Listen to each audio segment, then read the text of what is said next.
Il y a bien longtemps, dans un village niché au cœur des forêts luxuriantes du Cameroun, vivait une femme énigmatique nommée Mami Makala.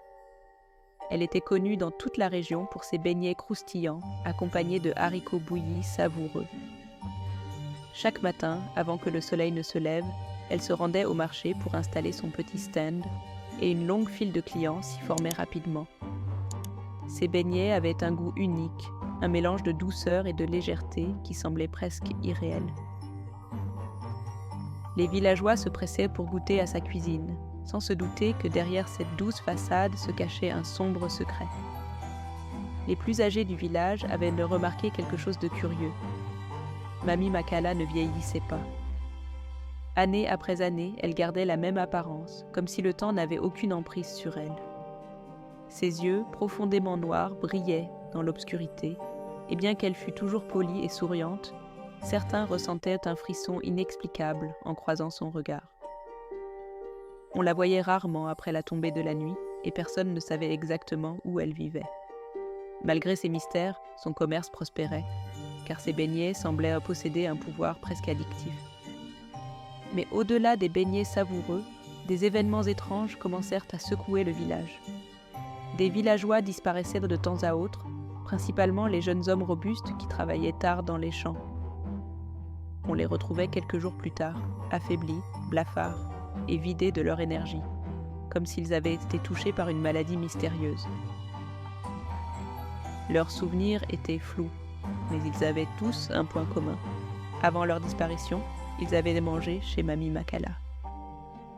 La rumeur d'une malédiction se mit à circuler dans le village. Certains murmuraient que Mami Makala était une sorcière. D'autres allaient au plus loin en affirmant qu'elle était en réalité une vampire, une créature nocturne se nourrissant non pas de la nourriture qu'elle vendait, mais de l'énergie vitale des villageois.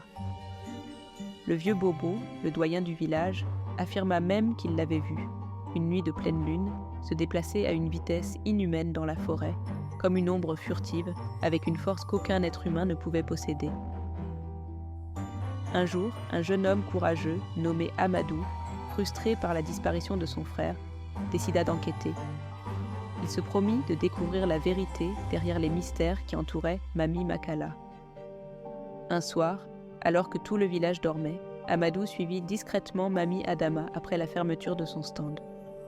Il se cacha dans l'ombre, observant ses moindres gestes. Il la vit s'éloigner du marché, prenant un chemin isolé menant vers les profondeurs de la forêt. Amadou la suivit, son cœur battant à tout rompre. Il ne tarda pas à se retrouver dans une clairière cachée, éclairée par la lueur argentée de la lune. Là, il assista à une scène qui le glaça d'effroi. Mami Makala se tenait près d'un arbre imposant, murmurant des incantations dans une langue ancienne. Sous l'éclat de la lune, elle se transforma. Ses traits humains disparurent pour laisser place à une créature effrayante, avec des yeux rouges perçants, des canines pointues et une peau pâle comme la cendre. Amadou comprit alors que les rumeurs étaient vraies. Mami Makala était une vampire, et elle se nourrissait des âmes des hommes du village pour maintenir sa jeunesse et sa beauté. Terrorisé mais déterminé à sauver son village, Amadou se retira en silence, décidant de retourner auprès des anciens du village pour leur raconter ce qu'il avait vu. Les anciens, horrifiés, décidèrent qu'il était temps d'agir pour mettre fin à cette malédiction qui les hantait depuis trop longtemps. Le lendemain, ils organisèrent une réunion secrète.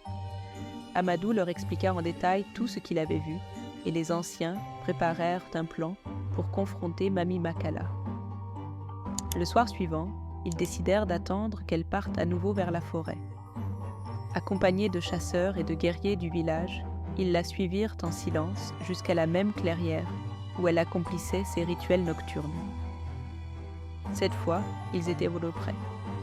Armés de talismans bénis par les guérisseurs, de pieux en bois et de flèches trempées dans des potions sacrées, ils encerclèrent Mami Makala au moment où elle amorçait sa transformation.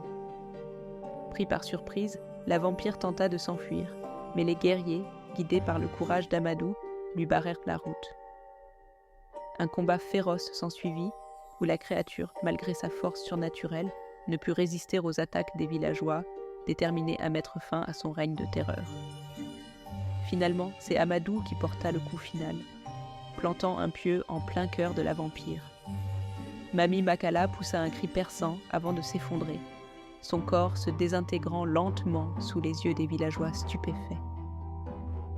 Le village avait retrouvé sa liberté, mais le souvenir de la vampire vendeuse de beignets resterait à jamais gravé dans les mémoires. Le lendemain matin, au marché, l'odeur des beignets flottait toujours dans l'air, mais plus personne n'osait les acheter. Mamie Makala avait laissé derrière elle une trace indélébile, et pendant des générations, les enfants du village grandirent avec des histoires effrayantes de la vampire qui se cachait derrière un sourire doux et des beignets délicieux.